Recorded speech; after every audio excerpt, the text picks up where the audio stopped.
নতুন দেশে নতুন করে এলো রে নির্বাচন। বাংলাদেশ সুপ্রিম কোর্টের বিজ্ঞ আইনজীবী অ্যাডভোকেট বায়েজিদ হোসাইন যশোরের বাঘারপাড়া উপজেলার আমুরিয়া গ্রামে তার জন্ম ও বেড়ে ওঠা। তিনি এক বহুমাত্রিক ব্যক্তিত্ব, গবেষক, আইনজীবী, সমাজসেবক এবং রাজনীতিবিদ। তিনি ঢাকা বিশ্ববিদ্যালয় থেকে এলএলবি ও এলএলএম সম্পন্ন করেছেন। পাশাপাশি ইসলামী শিক্ষায় কামিল ও ফাজিল ডিগ্রি অর্জন করেছেন। শিক্ষার্থী বেলা থেকেই তিনি সক্রিয় ছিলেন ছাত্র রাজনীতি ও সামাজিক কর্মকাণ্ডে।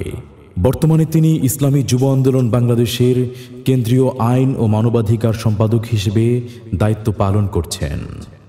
অ্যাডভোকেট মাওলানা বায়েজিদ হোসাইন দীর্ঘদিন ধরেই জনসেবায় নিয়োজিত।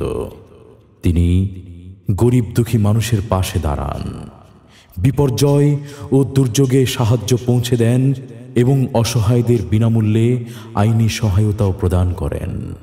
তিনি যশোর ৪ তথা বাঘারপাড়া, অভয়নগর ও বসুন্দিয়া আসনের মানুষের নেতৃত্ব প্রদানের অঙ্গীকার নিয়ে এগিয়ে এসেছেন। ইসলামী আন্দোলন বাংলাদেশ কর্তৃক হাত পাখা প্রতীকে মনোনয়নের প্রেক্ষিতে তিনি ত্রয়োদশ জাতীয় সংসদ নির্বাচনে যশোর ৪ আসনে প্রতিদ্বন্দ্বিতা করবেন। তিনি চান দুর্নীতি, দুঃশাসন, মাদক ও সন্ত্রাসমুক্ত, নিরাপদ, আধুনিক এবং মানবিক জনপদ গড়ে তুলতে। আসুন অ্যাডভোকেট বায়েজিদ হোসাইনকে হাত পাখা মার্কায় ভোট দিয়ে জয়যুক্ত করি।